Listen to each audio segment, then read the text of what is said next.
حضرت امام شافعی رحمۃ اللہ علیہ کے بارے میں لکھا ہے کہ جب کوئی شخص ان سے سوال کرتا تھا کوئی، تو تھوڑی دیر کے لیے خاموش رہتے تھے، تھوڑی دیر، اور پھر جواب دیتے تھے۔ تو کسی نے پوچھا کہ آپ کچھ دیر خاموش رہتے ہیں، کیوں رہتے ہیں؟ تو فرمایا کہ اس خاموشی کے دوران میں یہ سوچتا ہوں کہ جو جواب دینے جا رہا ہوں یہ مجھے جنت میں لے جائے گا یا جہنم میں لے جائے گا۔ اگر مجھے غالب گمان یہ ہوتا ہے کہ یہ جواب میرا مجھے جنت میں لے جائے گا، جہنم میں نہیں لے جائے گا، تو بولتا ہوں، ورنہ خاموش رہتا ہوں۔ یہ ہے ایک مسلمان جس کے دل میں ہر وقت کانٹا لگا ہوا ہے،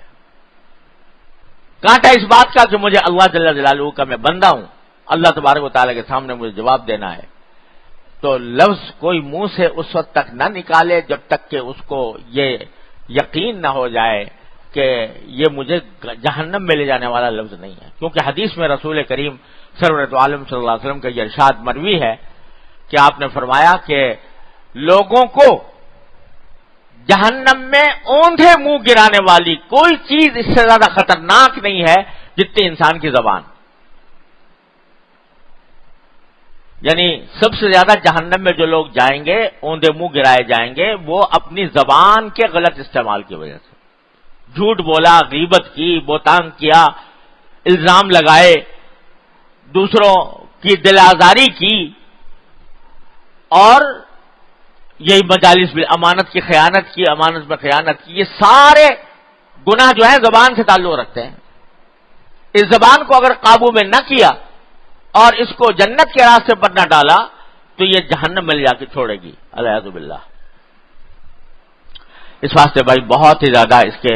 اہتمام کی ضرورت ہے۔ اللہ تبارک و تعالیٰ اپنے فضل و کرم سے، اپنے رحمت سے ہمیں توفیق عطا فرمائے کہ ہم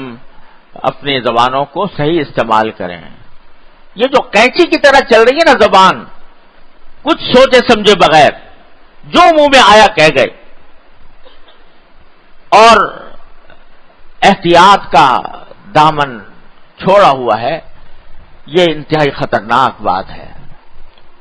اور اس کی وجہ سے لڑائیاں جھگڑے بھی پیدا ہوتے ہیں، فتنے فساد بھی پیدا ہوتے ہیں۔ اس لیے بھائی ہم میں سے ہر شخص اپنا جائزہ لے، گریبان میں منہ ڈال کر دیکھے میری زبان سے کیا کچھ ہو رہا ہے، میں آیا احتیاط سے کام کر رہا ہوں یا نہیں، کہیں جھوٹ تو نہیں نکل رہا منہ سے، غیبت تو نہیں ہو رہی، کسی کی دل آزاری تو نہیں ہو رہی، امانت میں خیانت تو نہیں ہو رہی، اور ایسا مبالغہ تو نہیں ہو رہا کہ کسی کی بات نقل کرنے میں اپنی طرف سے میں کوئی اضافہ کر رہا ہوں۔ ان سب باتوں کا لحاظ رکھتے ہوئے بات نقل کی جائے۔ اللہ تبارک و تعالیٰ اپنے فضل و کرم سے، اپنی رحمت سے ہم سب کو اس کی توفیق عطا فرمائے۔